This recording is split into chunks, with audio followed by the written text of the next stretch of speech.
Hello, everybody. I'm Candid Frank Stanisci of CFL Talk. Welcome to the Spanglish World Network on Zingo TV channel 250.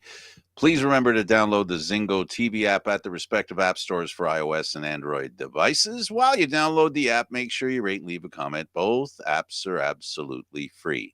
Zingo TV is available on Google Chromecast, Amazon Fire TV sticks, Roku sticks, and also on all smart TVs. 2016 forward. Now joining me as usual, David Morassutti. David, good evening. Good evening. Good evening. Yes. Whew, quite the weekend of football.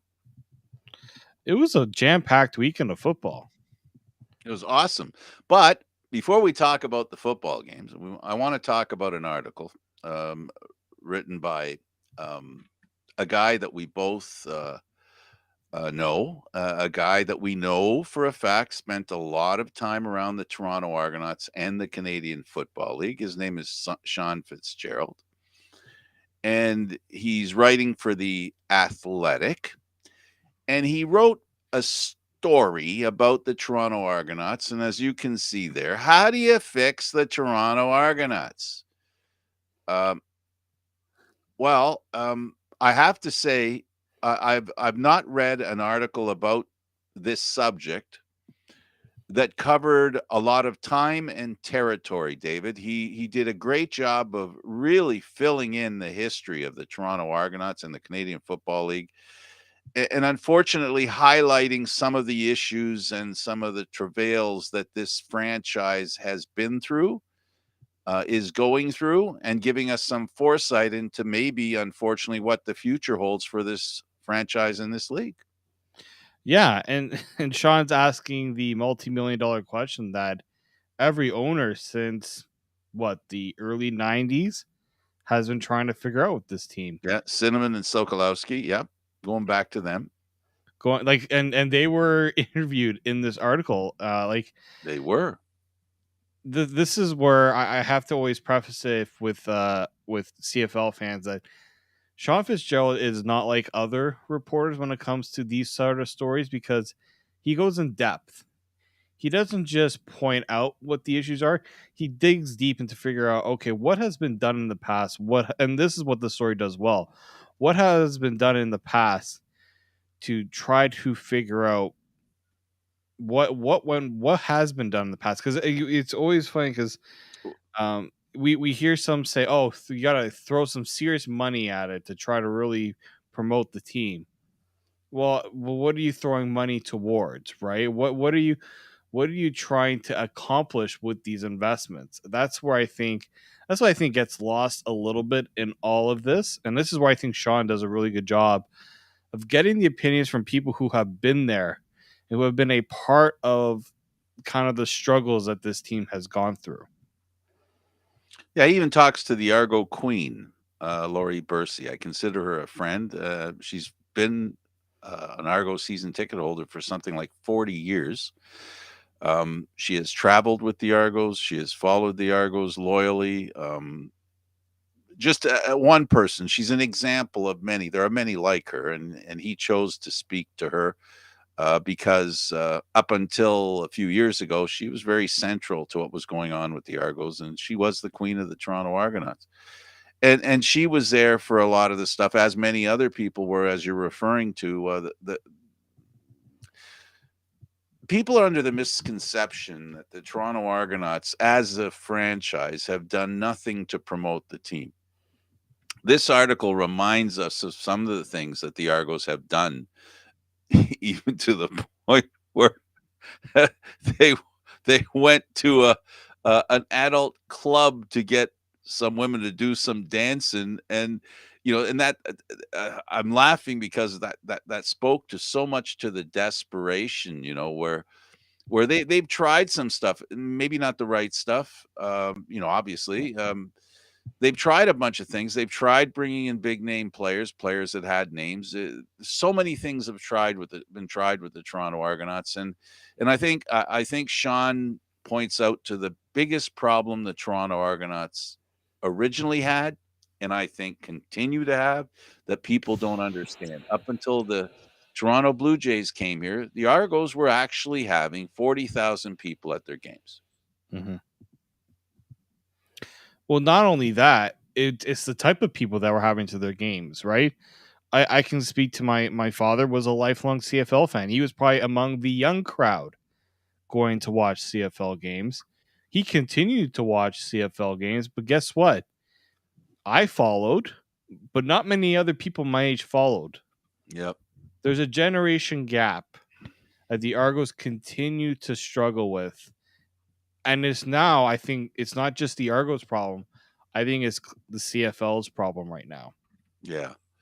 And then when it's characterized by people like Richard Petty, when originally MLSC was asked to get involved and they decided not to, um, and I think the one that the point to be made that that people, I think, know, MLSC is a business. They invested $10 million on TFC, and that $10 million 25 times for that investment. It's 250 million right now that team is worth. So, that kind of investment return is one that no one expects on the purchase of the Toronto Argonauts. Mm-hmm. And and well, in this article, basically, they basically have to find somebody who's willing to underwrite the team, because this isn't a business proposition. This is what's sad is, and unfortunately, there's a lot of truth to it, that the Toronto Argonauts are a team that we all want to be around, but there's not enough of us to make it financially profitable. The best we can hope for is for it to be viable. I don't know. Am I overstating that fact? Yeah, like you're not going to turn this team into what you just brought up with with Toronto FC, from a $10 million club to a $250 million club. The economics of the CFL just do not allow it just doesn't work that way. But what you can try to turn the Argonauts into is something that's, as you said, viable, which is from losing money to maybe making a small little profit, right? Yeah. That's really all I think. Really, what the Argonauts are trying to get to, but it's not easy because you're dealing with, and this is something unfortunately that a lot of people have to realize, is they're dealing with a reputation for a league that's been skewed in a certain direction and continues to be, and it likely won't change unless something big happens to make people see it otherwise. Yeah, absolutely. I mean, the Argos have a lot of friends. The mayor of Toronto used to be the commissioner of the Canadian Football League. There are a lot of people out there that, that honestly, and I say this with sincerity, love and respect the Toronto Argonauts and the history that is, literally maybe not burned on their soul, but you know, at least has cast a shadow over their soul. I find it, that this article is just, for me, it's like when I read it, it's a reset, and we forget because we're clouded in the past few years have been tough. The pandemic, even before the pandemic, have been really tough. And I guess I'll let you summarize, but my last thing I'm going to say is that this article is an article that, if you have any interest in understanding a little bit of the history of the Toronto Argonauts and you haven't had a chance to live through it, check out this article. If you have lived through it, this will be a reminder of what you've been through. So it's a really great article, and I more than enjoy the idea of supporting Sean Fitzgerald and this writer. He writes for The Athletic, because this is a guy who's writing from experience, not just research. And I will say this too: the article title is much better than the other ones I've seen. Right? How do you fix the Toronto Argonauts versus, are the Argos fixable? Like Yeah, he's putting out the fact that, what, there is a possibility here, guys, that this is something that can be fixed. yeah, and only time will tell.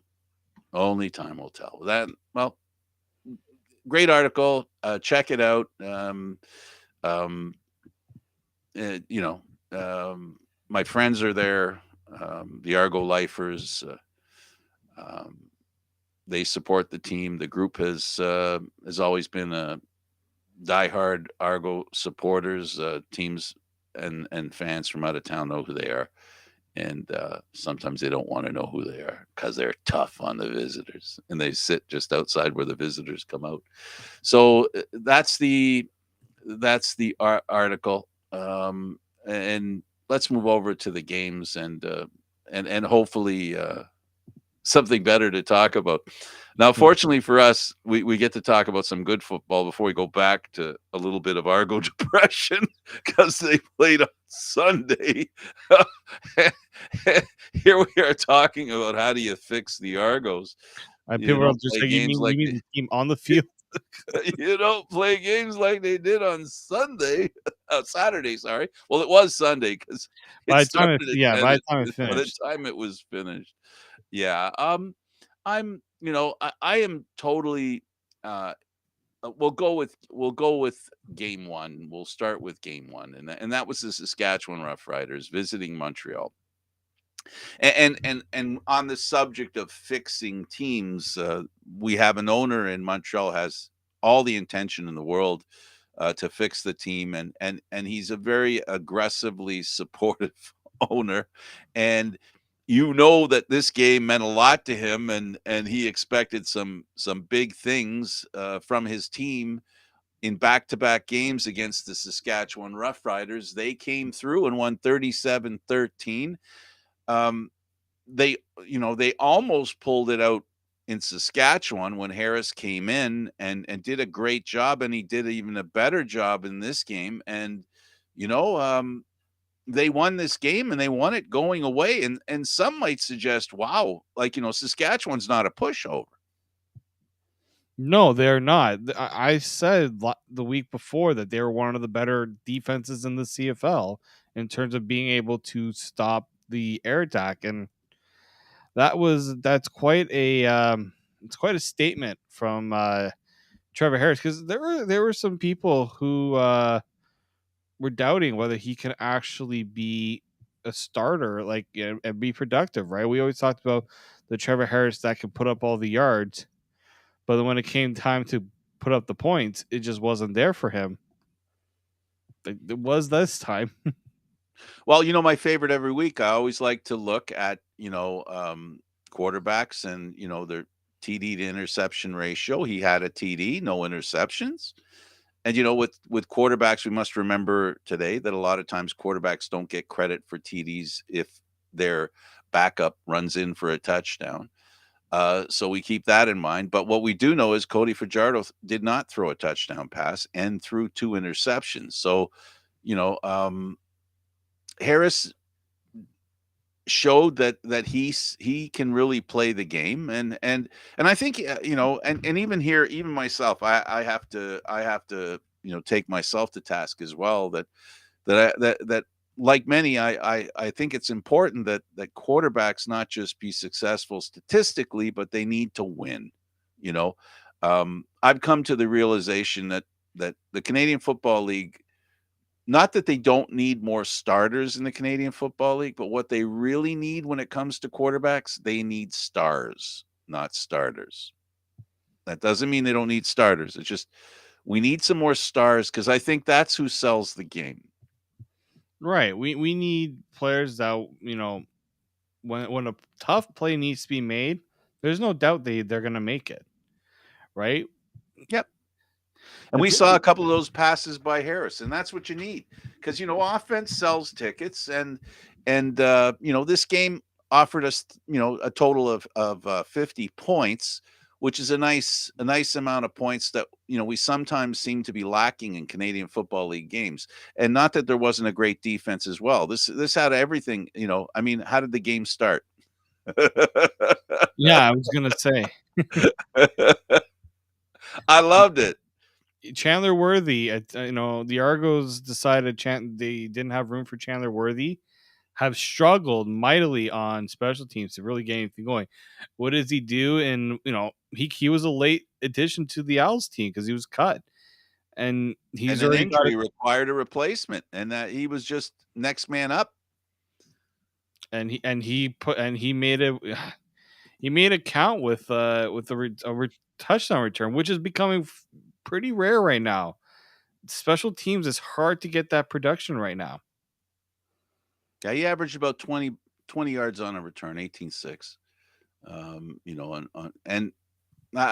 He did what he needed to do, and as much as quarterbacks are important, field position in the Canadian Football League is so important. It's important mostly because you don't get 4 downs, you get 3 downs. So, getting down the field is a challenge, but Trevor Harris made it look fairly easy. He had a nice group of passes, a nice group of receivers that did well, and the running game was okay, but their defense, Montreal, was outstanding. They really did make Fajardo and the Riders look ordinary. They really did. No, for sure. And that's not an easy task. No way. So it was very impressive on that front for sure. So Fajardo threw 2 interceptions, as I said. He was 17 at 28, 60.7 his average. The running game was was half of what it was for Montreal, is 27 yards. I mean, we're not seeing the running game work in the Canadian Football League again, and I don't know what it takes to fix that, because David, what we hear from football experts all the time is you got to establish the run. You do. No, you do. You need to be less predictable on offense, right?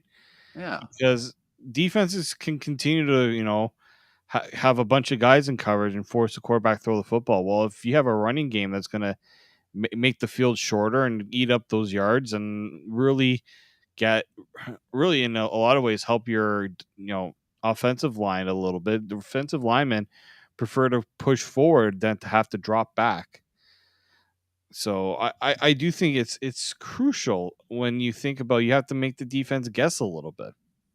yeah, absolutely. Williams looked fantastic for Saskatchewan. Best receiver on the day, and I'm getting more and more impressed with Schaefer Baker. Yeah, he's someone that if you give him the opportunities, he will make plays. Sure, he didn't have 100 yards, but when the ball was thrown his way, he was catching it. Right, 8 of 10. He had the most targets. You brought up Duke Williams, who had 101 yards and a Yep. touchdown, but it was Schaefer Baker who was targeted one more time than Duke Williams, and he had twice as many receptions. Yes, and he looked really good, and a guy that was a surprise is a Toronto kid, uh, Julian Grant. Yes, he is. And this is what you need. This is what they talk about with the GTA. Southern Ontario kind of hot zone of players that can actually be good players, right? Not just, oh, this guy's from the GTA, we need to support him. No, no, no. He's a good player. That's why you support him. Absolutely, originally from Saint FX. He's a fair sized kid, 6'2", 212 pounds, so he's not a little guy. Um, and the great thing about Canadian receivers, it seems more and more, is the plethora of them. There are so many now. There really are. There are a lot of receivers that are Canadian, and they're making a difference. And some of them are actually making a difference in the NFL as well. So there's a lot of talent in Canada when it comes to this position, and it was great to see him have a big day. I love that stuff. The other thing, I guess, as far as receivers are concerned, David, Did you see anybody that really impressed you? Is there somebody that you see on either of these two teams that give you a pause? Uh, a, a I'll pop. help you. How about Asher? I think Asher, if he could hold on to the ball. Yeah, yeah, he's one.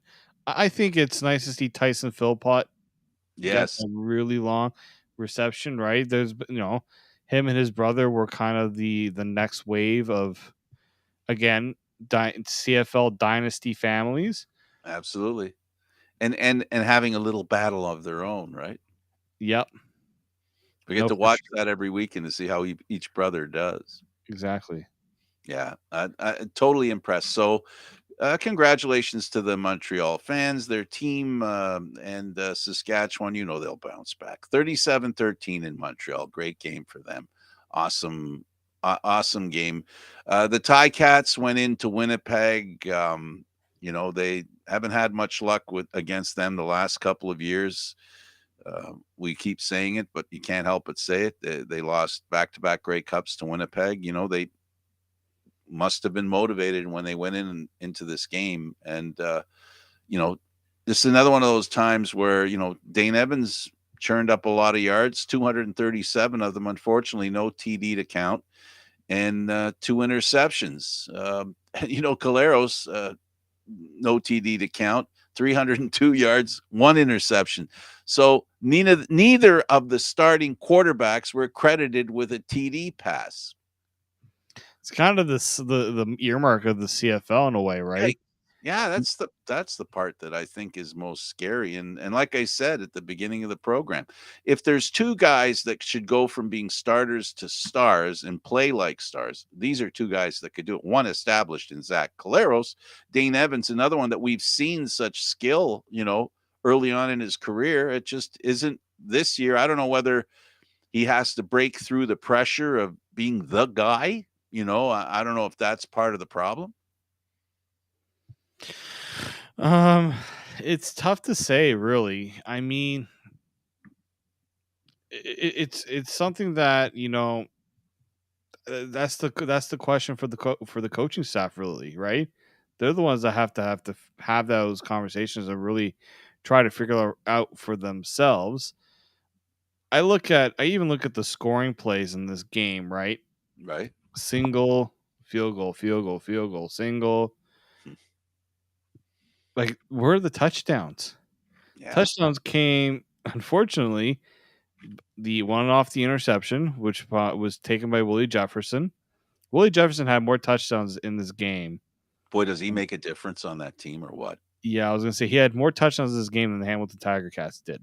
The- It's that's how good of a defense they can be, right? In the Winnipeg, they allow some yards, but they will not allow those touchdowns. When you get that opportunity to score 6 points, you better score those 6 points. That's what I Yeah. think Ottawa realized, and I think that's what Hamilton realized. And guess what? Toronto's got them next. Yeah. They better find a way to put up 6 points and not settle for these 3 points each time. Yeah. Yeah. It, that is a defensive line, and quarterbacks are not safe when they play Winnipeg. And part of the problem that Dane Evans has is, I threw out, maybe he's feeling a little pressure of being the guy. He was also feeling the pressure of two guys from each side of that defensive line from Winnipeg that were, he was under duress throughout the game. And Winnipeg does that to you. They take away your quarterback. Mhm. And that's why, uh, you know, Sean Thomas Erlington was important to get, you know, do better yardage wise. But this is another case of a starting running back out, and they've got a backup trying to do the starting running back work. Um, the same thing. Brady Oliveira had a little more success. The running game for Winnipeg was a little better, which is probably why they did better offensively by definition, right? Yeah, no, exactly. It's really dumbfounding in a way. I think like this is. It's one of those storylines where you're just kind of shake your head and you just wonder like who can solve who has the answer.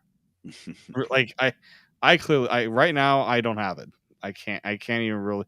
I can give you an idea, but I would just be like I would just be guessing right now at this rate. Well, what I would say, for Winnipeg, the answer for them is simply continue playing the way they can play.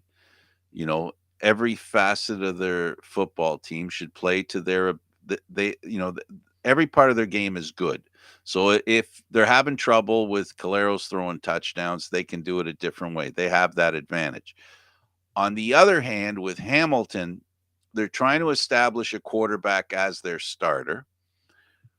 They're trying to recover their pass rush because their best pass rusher went to Toronto. Their receivers are look, Tim White has 78 yards, Stephen Dunbar, you know, you don't see the name Banks in there. You don't there's names you don't see there. So this is a Hamilton team that I will define it as rebuilding, David. I don't consider this is the team that they want to have next year when they're home to the Grey Cup again. I can see this being a kind of tooling year for them. Not saying they're not going to try to win the Grey Cup. I'm not saying they can't. I'm just saying that they've made some serious changes in the offseason, and to make up for those changes or work through those changes is going to take some time. The Ticat fans are going to have to be a little patient. Dane Evans is going to have to acquire some confidence and a better offensive line, because ultimately every quarterback is only as good as their offensive line. Now, quarterbacks can help their offensive line if they can, you know, get rid of the ball really quick, right? The quicker a quarterback gets rid of the ball, the easier it is for the offensive line. And that, again, we just said they're working in some new receivers. So, Dane Evans is in a situation where his patience and his loyalty to his teammates is clearly his strong point right now, that he has and he can have. So right now he's taking bullets for the team. And I love this kid. Dane Evans is one of the best talented quarterbacks in the Canadian Football League. We're just not getting a chance to see it right now. And patience will be what Hamilton will provide him. I'm sure of it. Well, that's the thing, right? Tiger Cats fans have been through thinking their team was good enough, but then coming up short. So what you really would That's hope going to is hurt. getting a bit of a cleanse right now, where you're thinking, okay, the organization is going to do what it can to kind of change the formula, change something, so that we're not coming back to the same issue the following year. Well, when a team goes through a lot of changes, there's a lot of guys that have come and gone. It's going to take some time to get used for those changes to get in place, as you said, right? Dane Evans has never been a starting quarterback from start of the year to the end of the year. Right. He's always had, Jeremiah Mazzoli as that 1B sort of right behind him guy. And so that's a whole new challenge for him. And he's gotten, new guys to work with. You brought up the offensive line. A lot of Hamilton fans are very upset that felt like a neglected position in terms of something that they thought should have been done, but never really got properly handled. Well, unfortunately, to rebuild an offensive line, it doesn't happen overnight. It really takes time, because good offensive linemen, I think, other than quarterback, I think offensive linemen are one of the other positions that get a lot of money thrown their way, because there's not many really good ones out there. Yeah, no kidding. There's a guy retired, Mike Riley. He retired because BC couldn't provide him with a decent offensive line. Now, having said that, we know what they did, so Hamilton can do it. The question becomes how quickly they can do it. And when you look at and the only reason I'm mentioning BC is because part of the reason why BC's having a good time right now. We'll get to their game, but I just want to help people understand, if they don't, that Hamilton is in the same position BC was a couple of years ago. They have a couple of important players that they don't have, offensive line. Mhm. quarterback with experience, right? And the receivers and all that stuff.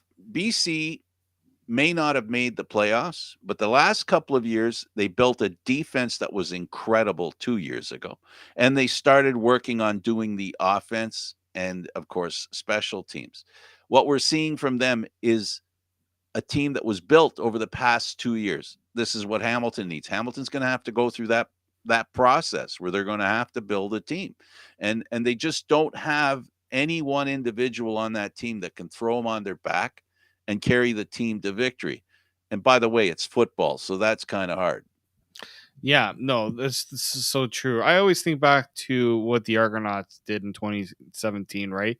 They went from a team that was at the bottom of the CFL, brought in a new coach, new general manager. They said, "All right, we got a good quarterback here.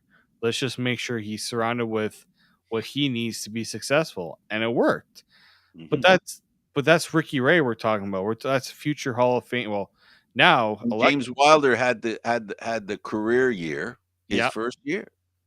right? So like we're talking about everything going your way in those moments. It takes time. It doesn't happen overnight, and sometimes things just play out a certain way, and it's you kind of have to kind of roll with it, right? Like okay, this doesn't really look like our year right now. I mean, look, it's 3 games of an 18 Yeah, games. yeah, yeah, yeah. It's a process. It's a process. There's a lot of if you panic after 3 games, like you're not even you're like it's not even like you're a 1/6 of your schedule. 1/6 of your Yeah. schedule, But right? you made the point perfectly that, when you bring up the Argonauts and them winning the championship and, you have to be fortunate to have whatever you decided to however you decided to build a team, the system that you decided for it to be successful. There's a bit of luck involved. And the proof is that team because it wasn't built for long-term good. It got lucky. It won at the right time. It was in the right situation in 2017. They won the Grey Cup. The next year, what happened? Then they did, none of the stuff that was working worked the next year. James Wilder, for example, and then of course the quarterback issue. It became a quarterback issue. So at the end of the day, Hamilton will be better. Right now, they just need some time to work in some key players because right now they don't have experienced key players. So it's not like with Winnipeg. Winnipeg, you know, is not like the Argos of 2017. This is the real deal. And this is who Hamilton played. They played a team that's the real deal. So this is another loss that Hamilton can have hung over them by a really good team. And that's the other thing we have to keep in mind. We're going to find out which teams are really, really good. And I don't think anybody's going to argue the point that Winnipeg's a good team, a really good team. So they won 26-12 in summary. Anything else you want to add before we move to the next game? Um, Winnipeg is doing right now reminds me of what Calgary during those dominant years. Yeah. Sustainability.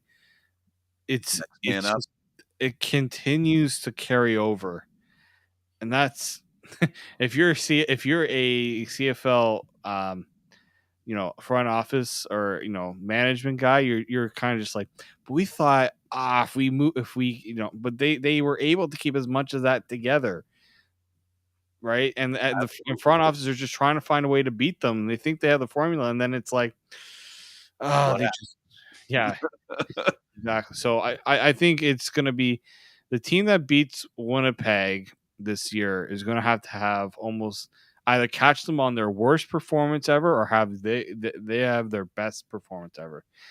Because I Absolutely. just don't see how you can beat this team if you don't get a little bit of luck in your going your way right now. Oh yeah, you have to have some luck, and luck. As much as you know, luck is what it is. I'll leave it at that. There has to be you make your own luck too. And when Hamilton decided to move on from certain players, and then they lost their former number one quarterback, and their running back that they were hoping would be their guy gets hurt, it's a lot of that's a lot of stuff to overcome. So, Cat fans, look, we do the Argos. I was part of an Argo fan group, still am, and so automatically I'm supposed to hate the Hamilton Tiger Cats. Well, that isn't true. I don't. I don't. I respect a lot of the Cat fans, and the organization is a great organization. And win or lose, right? The franchise is important to the Canadian Football League and to the Eastern Division, because right now the Eastern Division doesn't look very good, and that's of no interest to me because Uh, I'm a pro CFLer. I believe in the Canadian Football League, and I'm not here to make excuses for the Ticats, but I am offering my experienced uh, opinion, and it's because I pay attention to what's going on. So I feel it's incumbent and important to me that I speak about the Hamilton Tiger Cats with some respect. Um, the inner Argo fan in me, of course, there's a little tiny little voice going there. This looks good on them. I'm not gonna lie. There's that little tiny voice, that little devil on my shoulder that goes, "Hey, do you like what's going on there?" Well, unfortunately, I got this Argo feeling that doesn't feel so good either. So I'm looking for some good news in the Eastern Division, and Montreal provided it this week. Hamilton, not so much. Winnipeg, the Dynamo, 26-12. I allow you to finish the subject on this game. Yeah, no, I think if you're a Hamilton fan, it's kind of wait until maybe halfway through the season before you have any doubts about the team. Well, the good news is that with the rest of the teams not playing so well, I mean, you can even still finish first. I mean, there's nobody that I've seen yet other than Montreal.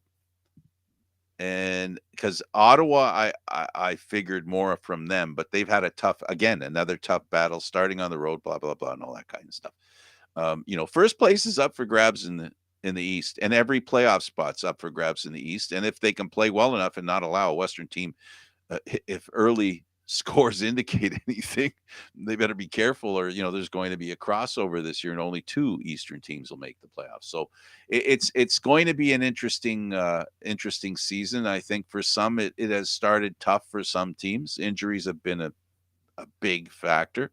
Establishing teams has been another factor. So um, when we talk about teams that are trying to rebuild their image, rebuild the confidence that the fans have in the team, I think one of the teams in the toughest position going into this season had to be the Edmonton Elks.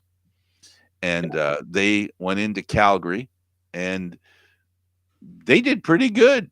They started well, and Calgary pulled the we're coming back. They won 30-23, and that score was a fair indication, David, of the way the game was played and how close it was.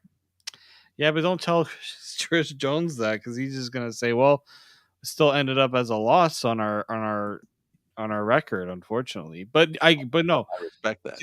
you considering how the season started for them and how the last 2 weeks have gone for them, yeah, Hmm. I would say you see a group here that's no a bit better than what it was. What was talked about in the first week of the season. What was talked about in the first week of the season is not the same team. And it's funny because I talked to Enoch Mwamba about kind of, you know, the BC Lions and how they're a team you got to watch for because they can put up all these points. He says, well, yeah, but this is also Chris Jones taking a lot of gambles because that's the coach he is. And the team just didn't execute in a first game where you haven't really had a lot of time to simulate things in game. I could see why that is, and we could see why things are getting better for Edmonton. They're not there yet, but they're getting better. And Calgary won this game. They made a comeback, and it wasn't handed to them. No, Bo Levi Mitchell made a couple of really incredible um, Bo Levi Mitchell passes, the kind of passes we haven't seen in recent memory, where he hasn't physically been able to do that. There were a couple tiny windows that he tossed in the corner in front of the end zone, by the goal line. I mean, that pass was incredible. He was on fire. He really was. He was. He looked fantastic. Uh, I talked about stars, not starters. Well, Bo Levi Mitchell has been a starter for the last little while because of injuries. He's looked like a star in this game. He really did look like a star. Even Nick Arbuckle early in the game looked like a star, and that's what we need. I say we need that in the Canadian Football League. One TD, one interception for Arbuckle, one TD, no interceptions for Mitchell. And the best thing a quarterback can do, and Mitchell did this, he's had some tough luck with, ball security. He's done a much better job, and it's showing up on the scoreboard. No, it doesn't, right? But that talks to just how Calgary knows what it takes to win, right? That's a team right now. Sure, they got off to a bad start. Sure, they were down, but they know what they need to do to win. First off, play clean, right? You can be down, but you can come back if you don't make the mistakes.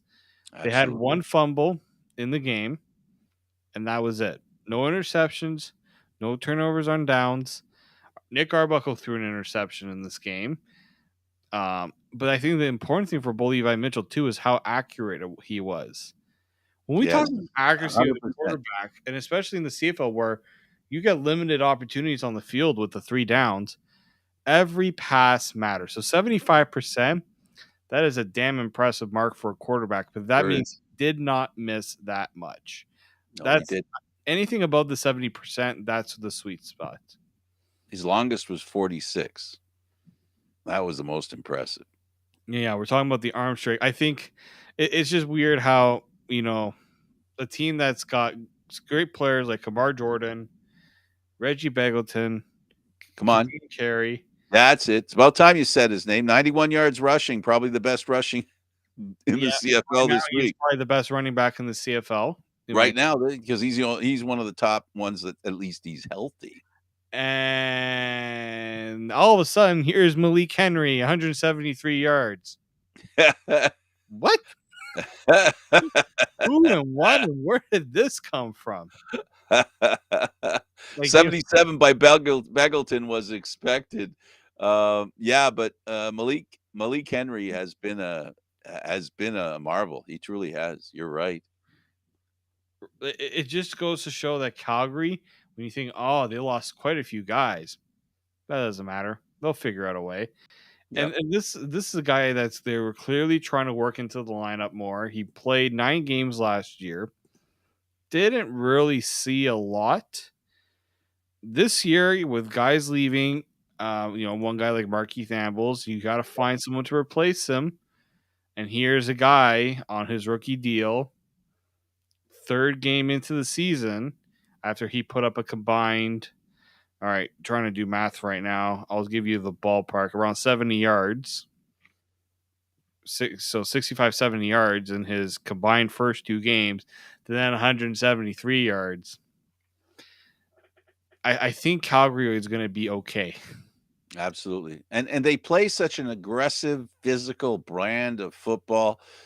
They had 82 yards in penalties. So when you say they haven't made any mistakes, if there's any mistakes that they made, it's their aggressiveness leaking a little bit and causing some penalties. But they didn't pay the price for those penalties. So they did a great job. Bo Levi Mitchell, this is the second game now that he's looked the last game, sorry, he looked like he was coming out of that shell, and this week he really did. He made a couple of really great passes, and it's amazing, you only have to make a couple, David, to make a difference. No, like seriously, like that's what a good quarterback does, right? He doesn't now Bo Levi Mitchell will always try to make those big plays. He was always trying to go for them. Now, as he's matured a bit more and realizing I'm not physically able to do it as much, I got to pick my spots and I got to find the right time to do it. And he's doing that exactly that right now. Yeah, good for him. Happy for him. He's one of the talents we need in the Canadian Football League to show off this game. It's a great game, and he's a great quarterback, and I think he's reacquired his star status, and we saw Nick Arbuckle in the first half. Show us that he's more than capable to take on that star status. I mean, again, I repeat, I'm not poo-pooing the fact that we have starters, but it's great if we could have some quarterbacks that really make some big plays like we saw in this game. The game will be in good hands. Yeah, no, and you need that. How are you gonna find how can you grow the game? How can you make the game exciting without having guys who can make the big plays? Yeah. If you watch this game, you know how good it was. If you were an Elks fan, maybe not so good, but I think there was hope there for Elks fans, especially after the past couple of weeks.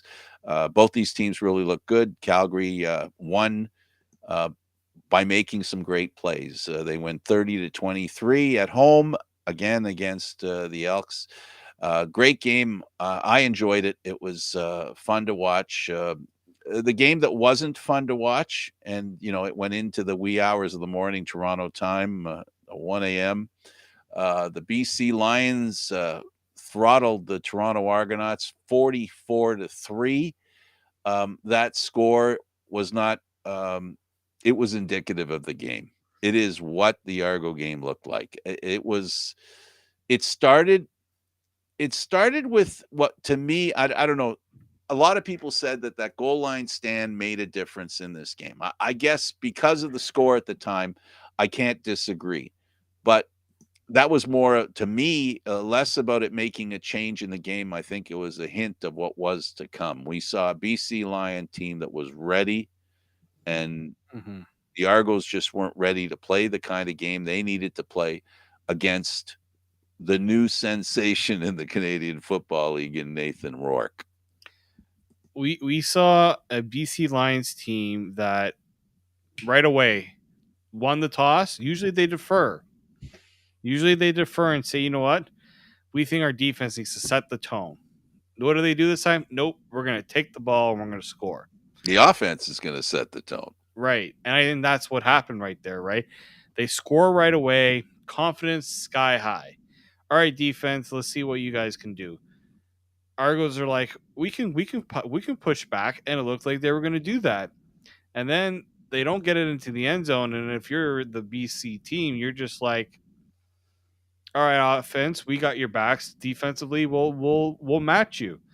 And yeah, I think it did set the tone. I think from the Argos standpoint, especially on the goal line there, what they showed BC was that, all right, we can get it down the field, but we can't put it into the end zone.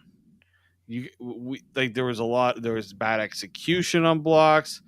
They just were not aggressive enough to push the line. And there were just so many things that BC was just happy to take advantage of the Argos struggles in an area that, if you talk to a lot of people who cover the team, say this is nothing new. It's just now being compounded in moments like these, and it's got to be fixed. Otherwise, you're going to keep having results like this, unfortunately. Well, unfortunately, a lot of Argo fans, their hair was on fire watching this game. And we talk about the running game, and James Butler has been a phenomenal addition to the BC Lions. Incredible, 4 touchdowns in one game. What else can you say? But the star running back in this game was not James Butler. It was David Mackey, 90 yards. David, 90 yards on 16 carries. I will say this. It was good. It was good that, first off, they didn't have another tailback, and he's Nope. not really a tailback. So they had to go with him when Butler went down. My thing was a lot of those yards came in the fourth quarter where Nathan Rourke had done everything. Yeah. He set the table and he says, all right, you can finish this off. And that's what happened. Nathan Rourke showed the rest of the league that he's not only a good a good Canadian quarterback, but he is a good CFL quarterback. I think he's just a great quarterback. Yeah. I have concerns that he could be good enough to attract some attention in the NFL. And you know what? I really believe that. Selfishly, we'd want him to stay, Yeah, and but I voiced the opinion we've got to figure out a way how to keep him here and find other great Canadian quarterbacks like him who understand the game and see this is why I love him so much is that he's a Canadian quarterback. Yes, he went to the U.S. college, but he played in Burlington and in high school and played Canadian football. He understands it. He's 24 and he already understands the game. What we hope for with quarterbacks that come from the U.S. is that by the time they're 29 or 30, they've got the game figured out. That's why to me it's important that we have Canadian quarterbacks because they can be successful early because they understand the game to begin with. Mhm. Well, it's funny because how many times have we seen a team get a young quarterback? First off, this was drafted. So a lot of the other quarterbacks you see teams bringing, they're signing them. They groom them for 2 to 3 years, Absolutely. usually. And then they say, all right, now's your chance. It's not what BC did. BC had him for a year under Mm-hmm. Michael Riley, sorry. And then Michael Riley retired. They had every thought of they could have just gone another veteran quarterback. There were veteran quarterbacks out there to be had. They said, Well, nope. they did pick up Pipkin, but that was more okay. He's available. Yeah. They could have gone a guy. They could have tried to get a Trevor Harris. Nick Arbuckle was certainly available. They said, Yeah, nope. when we talked to him, Yeah. David, when we talked to the management team, they said, "No, we're happy with the 2 guys we got. We're gonna They go with were, to think they were happy going with an unproven young quarterback in a market that needed success. And look what happens. And they were forthright about it, David. It wasn't, I was amazed because when they said it, when Campbell said it to us in that presser, Mhm. there was no hesitation in his voice. There was no insincerity in his voice. He seriously said, "We're going with this guy." And when we kind of gave him the old, as a group, gave him the, "Are you sure?" He sort of not chuckled, but he gave a reaction to say, "You guys have no idea what you're in for," and he was right. And on top, yeah, no, and know what? Having Nathan work, I know we were short on time right now. What Nathan work provides as a young quarterback, the financial flexibility to That they have have this Brian year. Burnham, Lucky Whitehead, Dominique Grimes, a good offensive line, having that young quarterback. If they go out and try to sign a veteran quarterback who commands more money because of his experience, they can't. They couldn't have the same team. They couldn't. It wouldn't be possible because of the salary cap. And that's where I Absolutely. think they BC figured that out. They figured Yeah. out a formula that I think the rest of the CFL looks at and says,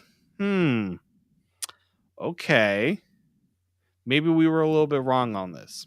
Yeah, every team passed on him. Every team. Even BC. True. BC passed on him too. They were probably just like, oh, please let them get to the next round. Please let them get to the next round. They did Well, hope and prayer and jump and jab, and it worked out for them. it totally did. And before we go, Bethel Thompson looks like he has the weight of the world on him. He looks like he really, I think he's hearing the ghosts. A lot of people have been hard on him. I'm talking about Argo fans who just don't feel he's the guy that can do it. I think he is a guy who can do it. Right now, mentally, he's in not a very good place. And we talked off the air after the game, and I really wish that they could, sit him down for a game just to chill out. But Chad Kelly is not, he's not Nathan Rourke. He doesn't understand the Canadian Football League, and this is to my point why Nathan Rourke is so great and why a Canadian quarterback has an advantage if they can get one that has some history and some, some practice in being a pro. It's going to be hard for them to go to Chad Kelly. So the Argos are in a little bit of a jam. We'll see what happens. They get another bye week, so that gives them another opportunity to think things over, if you will. Yeah, no, that's I think the defense wasn't great for the Argos, but the quarterback position I think will be the bigger thing to look at because they don't have another answer there. So there has to be right now it has to be Cloud Bethel Thompson. Yep. And for him to lose to a young quarterback like Nathan Rourke, it doesn't look good on him, unfortunately. Nope. We're going to have to leave it there, David. Thank you for doing this. I'm Candid Frank Stanisci. Thank you for watching CFL Talk, airing live Mondays at 9 p.m. This show can also be heard on the Spanglish World Network. For CFL Talk news, entertainment, and sports programming we offer, please check out SpanglishWorld.ca. Spanglish World. Watch it, hear it, read it, download it, and live it. Thanks for watching, everybody. Until next time.